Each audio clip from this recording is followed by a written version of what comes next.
próxima já é em sustentação oral, é o número 88 de ordem, que é o relator desembargador Costabile Solimene, que pede para se manifestar de antemão.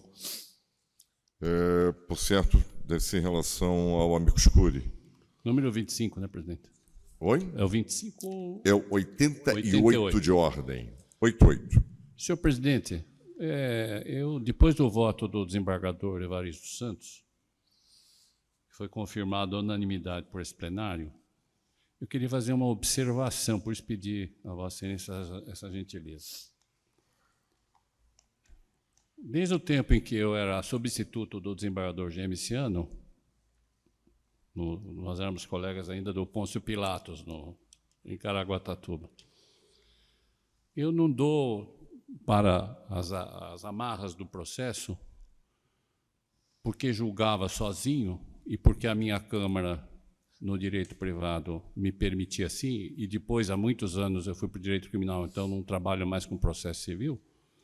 Eu sempre trabalhei com amarras mais soltas no que diz respeito ao processo civil. E agora eu estou causando um problema para esse colegiado, porque isso Vossa Excelência já viu quando o corregedor do biênio anterior e está vendo agora como presidente. Porque eu tenho sempre o costume de aplicar o artigo 4º do Código de Processo Civil novo com uma extensão bastante larga. E aí eu deferi o ingresso nesta ação direta de inconstitucionalidade de partes que se apresentaram como tal, como amicus curiae.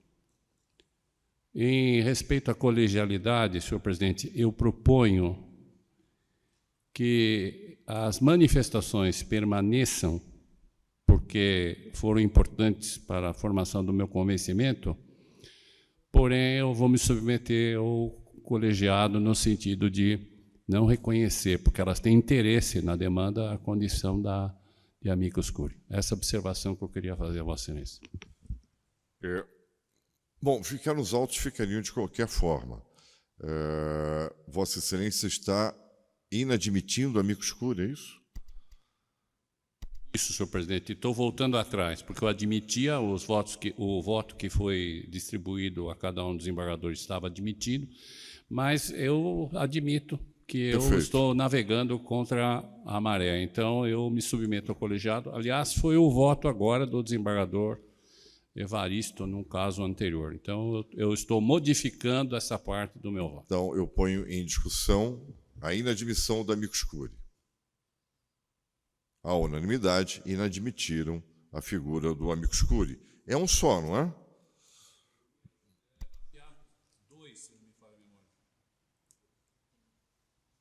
Eu tenho só em relação ao Sindicato dos Empregados de Comércio São José do Rio Preto.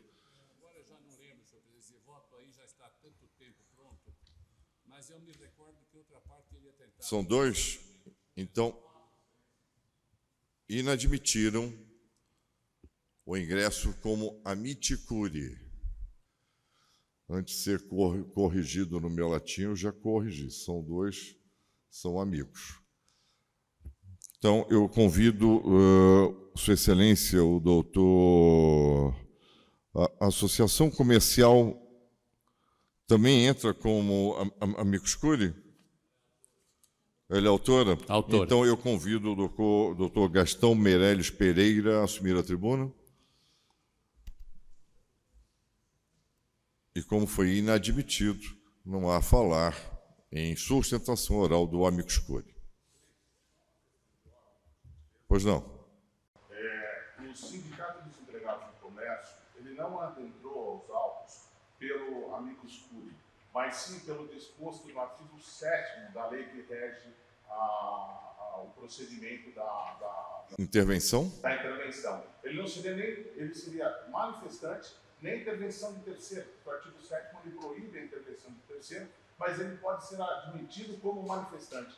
E foi nesses termos que o Sindicato dos Empregados assim se pronunciou perante o nosso relator e foi dada essa concessão. Por isso, a minha vinda aqui, minha estreia nessa casa, é a minha primeira vez aqui perante o órgão especial, da questão da sustentação oral. Então, os amicus curiae são duas entidades.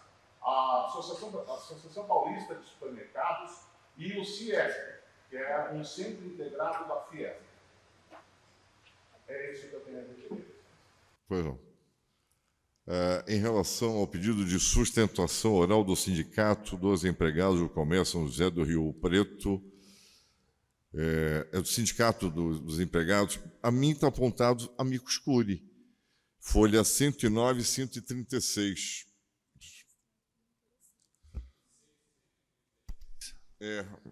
Para mim foi apontado como amicus curiae, mas foi cadastrado como interessado. Vossa Excelência puder informar exatamente... Em meia instrução, o Sindicato dos Empregados do Comércio São José do Rio Preto, folha 106 e 136, atravessou longa manifestação, aduzindo razões acerca da suposta constitucionalidade do artigo 140, seu parágrafo 1º, não sem antes questionar a legitimação ativa da Associação Comercial e Empresarial de São José do Rio Preto, porque inexistente nesses autos a necessária pertinência temática. Ainda requereu a revisão da liminar que otorgamos, não apenas por conta dos prejuízos experimentados pelos trabalhadores locais, como porque ela também violaria a cláusula de reserva penal. Então, ela não se manifestou como amicus curiae. Ela tentou ingressar, e eu admiti, por apontar interesse, né, um interveniente na relação processual. Vossa Excelência admite a sustentação oral ou não? Não, senhor presidente, porque a situação é a mesma. Não. A matéria está em discussão, inadmitida a sua sustentação oral. Doutor, muitíssimo obrigado. Com a palavra, o doutor Gastão Meireles Pereira, pelo prazo legal. Boa tarde, excelências. Cumprimento a todos na pessoa do excelentíssimo senhor presidente. Gostaria de, inicialmente, registrar a satisfação com a presença do eminente desembargador relator, Costabile e Solimene, e também do desembargador Evaristo dos Santos, e expressamente aceitar as desculpas que foram colocadas muito gentilmente na sessão passada. Os motivos para os adiamentos são mais do que justos e, portanto, não há nada a que ser desculpado. Excelências, eu ocupo essa tribuna em nome da Associação Comercial e Empresarial de São José do Rio Preto, entidade centenária que há mais de 100 anos, portanto, desde 1920, defende os legítimos interesses das empresas, do comércio, indústria, do agronegócio, demais empresários representados pela entidade. A legitimidade da associação para essa representação de inconstitucionalidade da lei municipal é colocada pelo artigo 90 da lei estadual, da Constituição Estadual Paulista, que concede a legitimidade para as entidades de classe, demonstrando seu interesse jurídico no caso.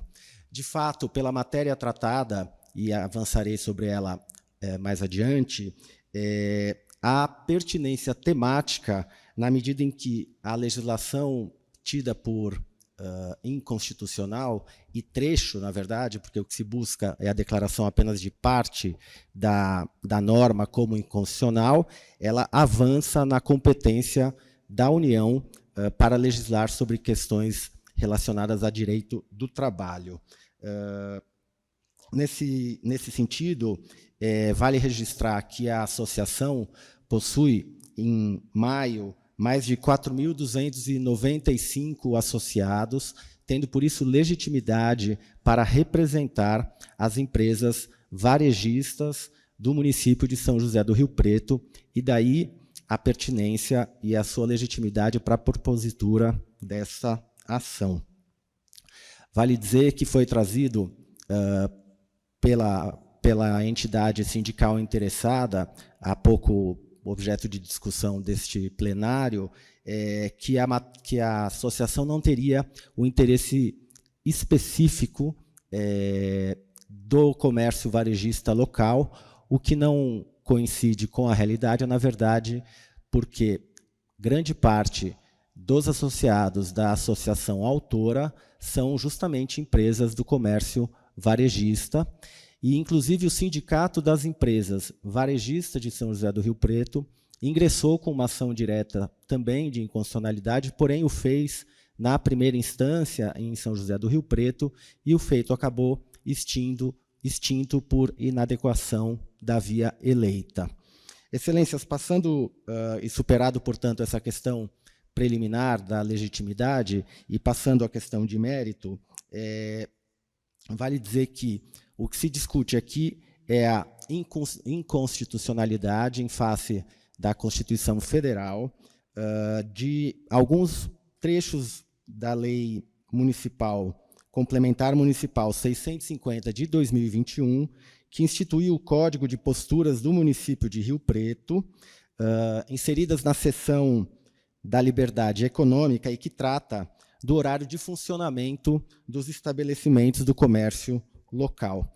Eu vou pedir, Vênia, para rapidamente ler o artigo 140, cujo pequeno trecho inserido dentro dessa, inserido nesse dispositivo é tido aqui por inconstitucional. Então, o horário de funcionamento dos estabelecimentos comerciais, industriais, etc., deverá obedecerá à Constituição Federal, à legislação municipal, à legislação trabalhista e demais normas aplicáveis à espécie, convenções e acordos coletivos registrados junto ao órgão competente, facultando-se, e aí segue. O trecho que se coloca como inconstitucional é justamente esse que trata da obrigação de respeitar convenções e acordos coletivos registrados junto ao órgão competente. E, além disso, também se impugna a constitucionalidade do parágrafo 1º desse mesmo artigo 140, e aí sim se discute e se impugna a integralidade desse parágrafo 1º, que tem a seguinte redação: será exigido dos estabelecimentos que exercerem suas atividades por período superior a 8 horas, dia, comprovação de existência de turnos de trabalho fixos conforme legislação trabalhista em vigor, bem como a declaração expressa da jornada pretendida, que não poderá ser aleatória ou intermitente, tudo com base no artigo 7º, inciso 23 da Constituição Federal. Excelências, essas normas, ao condicionarem o horário de funcionamento dos estabelecimentos a cumprimento de convenções e acordos coletivos e também ao limitar a existência ou exigir a existência de turnos ou também vetar o contrato intermitente, acaba por invadir a competência privativa da União, colocadas tanto no artigo 21, inciso 24, como também no artigo 22, inciso 1º da Constituição Federal. Vale dizer, o primeiro caso é organizar e manter e executar a inspeção do trabalho, e, no segundo caso, legislar sobre o direito do trabalho. É importante ressaltar, Excelências, que o prefeito municipal de São José do Rio Preto, embora não tenha vetado esses dois dispositivos questionados na ação, ao apresentar as suas informações nesses autos, as folhas 283 e 285, consignou que o projeto de lei original, por ele mesmo encaminhado à Câmara Municipal, não continha tais dispositivos. E eu peço, Vênia, para destacar o trecho da manifestação do senhor prefeito, abro aspas, não impunha, o projeto encaminhado, portanto, abro aspas, não impunha condições e regramentos próprios de normas de caráter geral do direito do trabalho, cuja competência para legislar é privativa da União nos termos do artigo 22, inciso 1º da Constituição Federal. E, ao final de sua manifestação, o senhor prefeito concordou com o pedido dessa representação de inconstitucionalidade. E, na mesma linha, o voto de Sua Excelência adota a Procuradoria-Geral de Justiça, conforme parecer acostado às folhas 291 e 297, que também opinou pela procedência do pedido.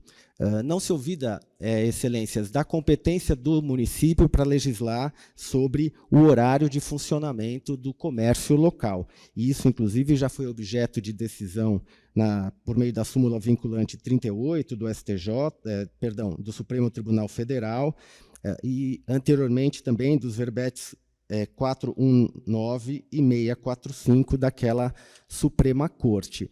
Mas o que se coloca é justamente os limites dessa competência municipal ao se estabelecer ou ao se prever obrigações de cunho evidentemente trabalhista, que extrapolam, portanto, o âmbito de competência do município e, portanto, do interesse local que poderia ser objeto da lei municipal. Em outras palavras, portanto, não poderia o município condicionar os horários de funcionamento dos estabelecimentos comerciais à existência de convenções ou acordos coletivos, tampouco estabelecer a conduta fiscalizadora relacionada à legislação do trabalho e, mais ainda, impedir até a existência de trabalho intermitente, até porque esse tipo de trabalho foi regulado há não muito tempo por lei federal, a Lei 13.467 de 17. Portanto, esses dispositivos, ao vetarem esse tipo de contratação, infringe, evidentemente, a competência da União para tanto. Por fim, superado aí essas questões jurídicas propriamente ditas, excelências, vale dizer a importância dessa ação para a retomada dos negócios do comércio varejista, da indústria, enfim, das empresas que são associadas à associação autora, né? Evidentemente que esse tipo de questão e de vedação acaba contribuindo para uma maior dificuldade na abertura desses negócios e na manutenção desses negócios. Então, é relevantíssimo para a associação a supressão desses dispositivos tidos por inconstitucionais dessa lei, valendo lembrar, inclusive, que existe uma expressa observação de que a legislação do trabalho deve ser respeitada, então nada disso impedirá, evidentemente, que os sindicatos dos empregados possam continuar atribuindo, usando das suas atribuições nas discussões coletivas. O fato é que, depois de uma pandemia que atacou, evidentemente, esse comércio varejista e também a indústria, a necessidade de retomada e a possibilidade de que a adoção desses horários de trabalhos mais flexíveis, evidentemente que vão permitir não só um incremento da atividade econômica, mas inclusive a geração de maior quantidade de empregos naquela cidade. Excelências, essas as razões pelas quais, então, a associação espera seja decretada a procedência da ação ajuizada. Muito obrigado. Nós aqui agradecemos. Com a palavra, Sua Excelência, o desembargador relator. Em primeiro lugar, dizer que eu fiquei Covid a primeira vez, assintomático, não tinha problema nenhum, mas Vossa Excelência editou um ato e me cumpria submeter-me a esse ato. Um ato exarado em defesa da segurança de todos. Na segunda semana, e eu comuniquei disso a Vossa Excelência, eu fui me submeter a um segundo exame e continuei positivado, né? De sorte que atrasamos. Aí nós tivemos as reuniões de julho, que foram em menor número, e aconteceu um incidente com o amigo estimado desembargador Evaristo dos Santos. Então, eu peço desculpas, ainda que não tenha concorrido, nem eu, nem o doutor Evaristo para isso, porque o que o Tribunal de Justiça pretende, e isso é uníssono entre todos nós, é fazer o melhor da maneira mais rápida. E aqui o autor, e tanto as demais partes que ingressaram à relação processual, elas sabem que eu imediatamente respondi ao pedido. Em questão de menos de horas, eu examinei, foi no final do ano, concedi a liminar. Quero deixar claro, nem era preciso, mas eu acho importante deixar claro, para o autor e para as associações profissionais, o respeito que o tribunal todo tem por cada um. Mas aqui nós não estamos examinando uma ação onde nós julguemos conveniência e oportunidade da medida. Essa é uma direta de inconstitucionalidade. Então, o aresto, se eventualmente minha minuta for aprovada, é essencialmente técnico. Não entra na questão de se é bom, se é mal, se é oportuno, nada disso. A desembargadora Luciana eu sou amigo pessoal dela, trocando aqui mensagens, ela leu votos, estuda todos os votos, né? E ela verificou, como está aqui exposto, que alguns pedidos foram posteriores mesmo ao envio à mesa, de modo que eu permiti que permanecessem nos autos, os li todos, e achei que ia causar mais um prejuízo para todos se, eventualmente, eu estabelecesse um novo contraditório a respeito dos pedidos de ingresso. Já tinha o meu problema de saúde, que felizmente nem foi grave, não tivemos nenhum problema, não podia ver contaminar os outros. Tivemos o problema da semana passada, eu vou abrir um novo contraditório para ingresso, de modo que não é nada contra qualquer das partes, mas apenas e tão somente a minha submissão, a humildade que eu tenho em relação ao colegiado, que já tem uma orientação com relação às intervenções dos amici curiae. Eu, por mim, deixei nos autos, examinei, considerei e estou respondendo. Mas sei do conflito de interesses que há entre os empresários e a classe trabalhadora. Mas, como torno a dizer, isso não está sendo observado no Aresto, que só está examinando a questão do ponto de vista constitucional e nem sei se vai ser acolhido o meu voto.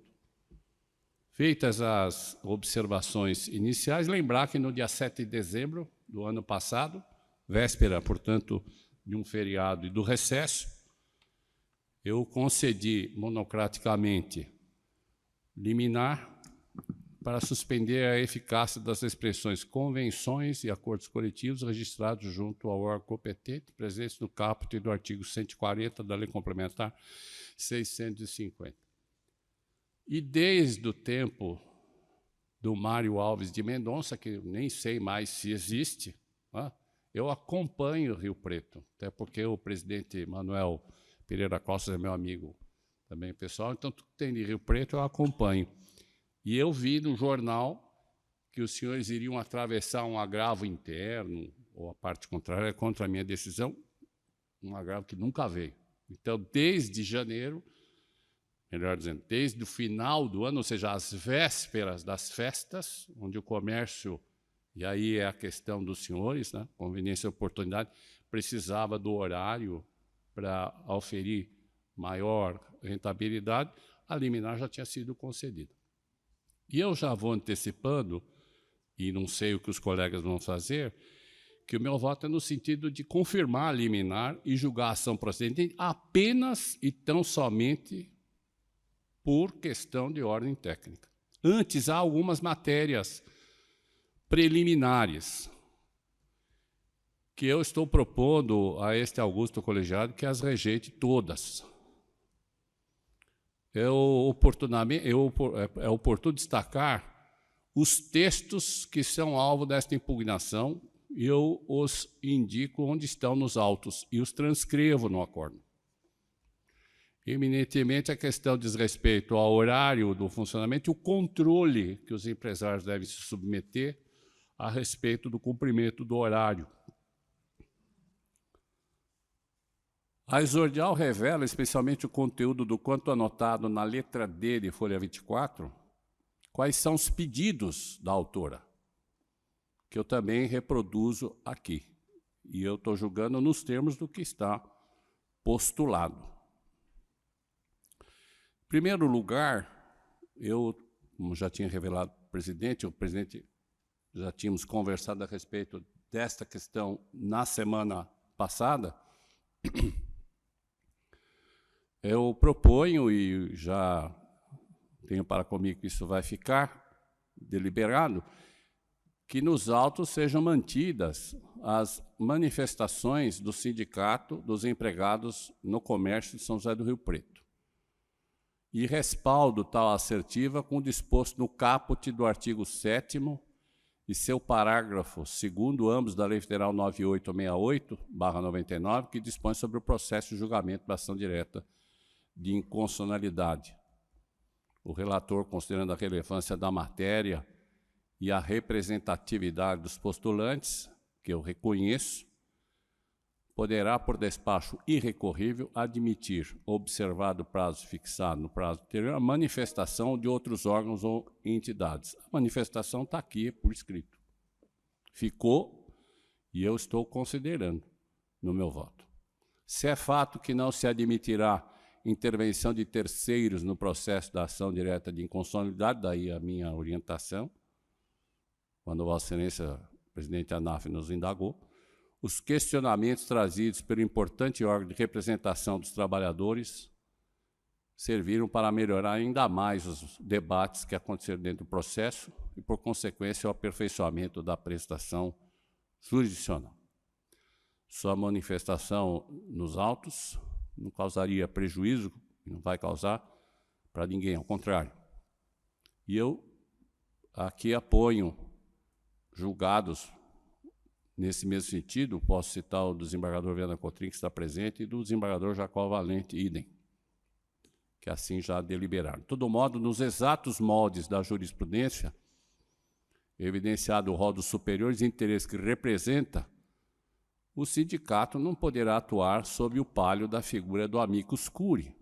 Um caso muito parecido, no dia 11 de maio, o estimado desembargador Matheus Fontes, no julgamento de uma ADI lá de Piracicaba, predicou neste mesmo sentido. Aquele óbice se repete nesta ocasião, então eu peço permissão para copiar, ipsis literis, a lição do desembargador Matheus Fontes. Ainda com maior clareza, assim igualmente esclareceu o querido amigo desembargador Décio Notarangeli, também recentemente, na sessão de 23 de fevereiro de 2022. Eu cito aqui a ADI, que é de Paulínia. E abro parênteses para asseverar que a situação do Centro de Indústrias é um pouquinho diferente, porque não representa qualquer das partes, nem mesmo obliquamente, limitada a sua intervenção ao acompanhamento das repercussões do quanto decidido no âmbito da sua atuação institucional. Mesmo assim, não podemos nos furtar de examinar pontos agitados pelo sindicato, que questiona a legitimação ativa da associação comercial. Então, ao examinar essa questão da legitimação, estou cumprindo o artigo 7º, parágrafo 2º da lei que regula a ADI no Supremo Tribunal Federal. Estamos examinando essa questão. Pode não ter falado aqui, mas o que foi escrito está sendo examinado. Sobre o assunto, qual seja a aferição da legitimação ativa, eu até cito o trabalho do professor Roberto Barroso. É preciso que haja uma relação lógica entre a questão versada na lei, o ato normativo a ser impugnado, e os objetivos sociais da entidade, a sua entidade, que Vossa Excelência vem representar como advogado. Vai dizer, a norma contestada deverá repercutir direta ou indiretamente sobre a atividade profissional ou econômica da classe envolvida, ainda que só parte dela seja atingida. Eu estou reconhecendo que é a hipótese. E para reforçar meu convencimento, no sentido de, com o meu voto, esclarecer aos senhores desembargadores, eu trago à colação o voto do vice-presidente Arthur Marques, desse tribunal, na sessão de 4 de agosto de 2010. Este órgão especial já decidiu que são 3 os critérios para aferir a legitimidade ativa: representatividade adequada, mediante a homogeneidade de seus membros, o objetivo institucional classista uno e a pertinência temática que se avalia pelo ajustamento entre os fins a que se propõe a entidade e o conteúdo da lei. E examinados os julgados que referimos, constatamos que repercute exatamente a mesma situação processual desse caso. A pertinência é revelada na existência de correlação entre o objeto do pedido de declaração de inconstitucionalidade e os objetivos institucionais da associação. Aliás, como exatamente assim o fez o Supremo Tribunal Federal num julgado que eu estou referindo aqui no nosso voto.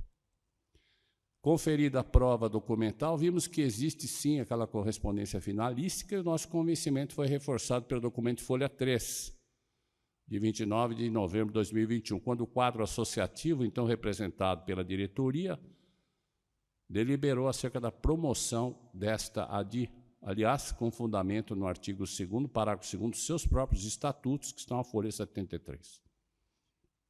Meu sentir, pedindo vênia aos colegas, mais uma vez, agiram em conformidade com o quanto exposto no Estatuto da Associação Comercial, artigo 1º, artigo 2º, inciso 16. Parece evidente que as condicionantes trabalhistas, produto de emenda apresentada ainda durante o respectivo processo legislativo, lá o processo legislativo tem uma característica, na política se discute esse conflito de interesses entre a classe trabalhadora e os empresários, mas isso não repercute no âmbito, a meu sentir, da ADI. Não estamos aqui dizendo quem tem razão, quem não tem razão. Estamos dizendo apenas está em consonância ou em dissonância à Constituição, só. Parece evidente que as condicionantes trabalhistas, produto de emenda apresentada ainda durante o respectivo processo legislativo, redundaram na promoção da presente ADI, que se revelou importante para o exercício empreendedor dos seus muitos afiliados, objetivo institucional uno e pertinência temática.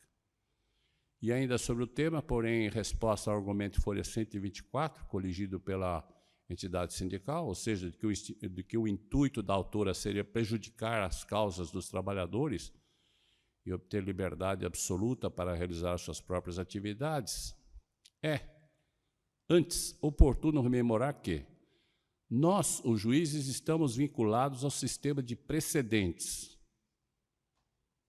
O objeto da ação direta de inconstitucionalidade então apenas conferir, a partir de paradigmas de constitucionalidade, eventual invasão da seara delimitada nos artigos 21, número 24 e 22, inciso 1, ambos da Constituição Federal, com repercussão no âmbito da autonomia municipal. Em outras palavras, aqui não estamos avaliando uma eventual confrontação de interesses entre empregados e empregadores, e como reto destacado, nem é dado ao relator olvidar dos precedentes que vedam ao município o ingresso na reserva legislativa para o direito do trabalho. Esse é o problema central desta norma que estamos examinando. O campo de ação do dispositivo impugnado tem alcance diverso do agitado pelo sindicato.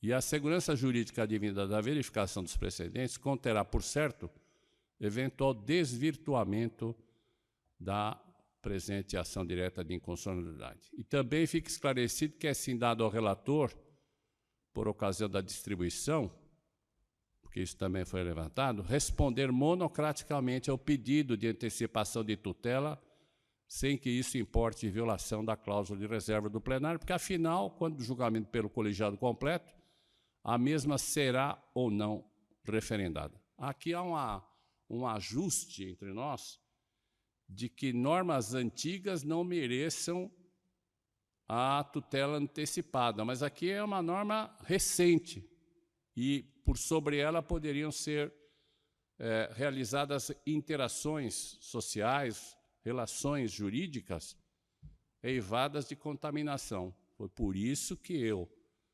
logo quando da distribuição, examinei só sob a perspectiva da tecnicalidade a inicial que nos foi apresentada. Minha decisão liminar e meu voto não tem nenhuma orientação contrária a esta ou àquele segmento que estão discutindo aqui no processo a validade ou não desses dispositivos. Sorte que eu tenho para comigo que atuei no sentido do regimento interno, que me permite, artigo 230, como também a jurisprudência do Supremo, eu cito aqui, e mesmo do órgão especial, mais uma vez eu invoco o elastério recentíssimo do desembargador Viana Cotrim, né, a possibilidade de monocraticamente examinar aquilo que nos foi apresentado em termos de pedido liminar. Sorte que, nesse sentido, senhor presidente, eu estou propondo que se rejeite as matérias preliminares. Fica a critério de Vossa Excelência eu prosseguir, então estou prosseguindo. Fundamentação. 2 argumentos foram deduzidos ao longo da instrução e estamos acolhendo o mais amplo, eu estou acolhendo o mais amplo deles, na medida em que é dado ao município regulamentar, no que diz respeito às suas próprias peculiaridades regionais, o horário de funcionamento do comércio das empresas ali atuantes para regular questões locais, trânsito, silêncio, saúde pública. Observo que há muito direito sumular no caminho. Extraio dos arquivos do excesso pretório a súmula 419, a súmula 645, a súmula vinculante 38. Entretanto, esse direito pretoriano há de ser examinado em consonância com a teleologia do regulamento em discussão, senão também considerar o exato alcance da autonomia municipal. De sorte que, para estabelecer a unicidade nacional, como igualmente permitir razoável e inteligente compartilhamento de atividades de interesse geral, a Constituição do Brasil, como a Constituição de São Paulo, repetem ambas, sempre com fundamento no princípio federativo, um rol de especificidades normativas que permite fazer íntegra, indissolúvel e congruente a ação governamental por todo o território pátrio. E nele confira-se a seguir o quanto interessa a presente causa, o artigo 25 da Constituição, e seu parágrafo 1º, Constituição Federal, e o artigo 1º da Constituição do Estado de São Paulo. Data havendo feitos os destaques acima, primeiramente observo que não estamos aqui debatendo regionalidades, peculiaridades atinentes à grande São José do Rio Preto. De todo modo, há normas locais tomando descabida liberdade de enveredar por assunto reservado ao direito do trabalho, que, como é sabido, é nacional e sua redação está exclusivamente afeta à União. Eu extraio da Constituição o artigo 21, inciso 24. Compete à União organizar, manter e executar a inspeção do trabalho. E o artigo 22, compete privativamente à União legislar sobre direito do trabalho. A CLT, no artigo 69, não convenceram os argumentos da edilidade, porque o prefeito ficou ao lado da autora, mas a edilidade se contrapôs ao prefeito e à associação comercial. A Câmara Municipal, com todo o respeito que merecem os senhores vereadores, não me convenceram seus argumentos, e mesmo os argumentos do Sindicato dos Trabalhadores, porque as expressões encontráveis no artigo 140 e o teor do seu subsequente parágrafo 1º, ambos da Lei Complementar 650, lá de Rio Preto, estão a regular assunto estritamente competente da União. A propósito, anteriormente, na sessão de 25 de outubro de 2019, o Supremo deixou muito claro, por ocasião do julgamento do extraordinário 981-825, em que serviu de relatora Rosa Weber, que a competência constitucional dos municípios para legislar sobre interesse local não os autoriza a estabelecer normas que veiculem matérias que a própria Constituição atribuiu à União ou aos Estados. Atribuir ao município inspeção nos estabelecimentos para a verificação das respectivas jornadas de trabalho, avaliando que eventualmente seria uma suposta contraposição em relação às convenções trabalhistas e acordos coletivos registrados nos órgãos competentes, é grave desatendimento expresso do quanto posto no artigo 21, número 24 da Constituição Federal. O artigo 69 da CLT deixa exposta, só para reforçar e não como paradigma comparativo, deixa exposta a supremacia da norma especial de cunho trabalhista em relação ao direito local. Como também revela a desobediência ao sistema, a inserção em norma local da atribuição de conferir turnos de trabalhos fixos. Isso importa ingressar porta adentro no âmbito reservado ao direito do trabalho, que, por sinal, já regula o ponto, despiciando a nova capitulação em dispositivo municipal que está acarretando confusão interpretativa, a ponto de eventualmente causar falsa antinomia de normas. A propósito, mesmo entendimento foi defendido pelo senhor prefeito, que pugnou pela procedência desta ação conforme já repetido. E também eu transcrevo parte do parecer do eminente subprocurador-geral no mesmo sentido. Pedindo escusas por ter me estendido, o meu voto, senhor presidente, é pela procedência, rejeitadas as matérias preliminares.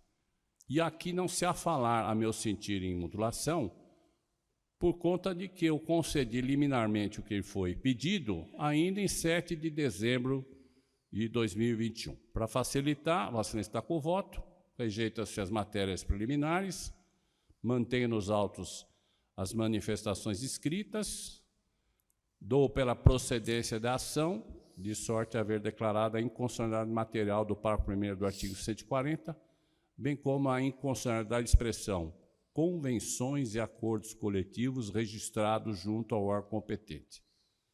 Esta consta do caput do mesmo dispositivo, todos eles extraídos da Lei Complementar 650. É o voto. Com a palavra, Sua Excelência, desembargador Evaristo dos Santos. Senhor presidente, a minha anterior questionamento dizia exatamente a respeito à integração dos autos dos amicus curiae. Superada essa questão, não há divergência, senhor presidente. Estou acompanhando o relator. Acompanho o relator. A matéria está em discussão.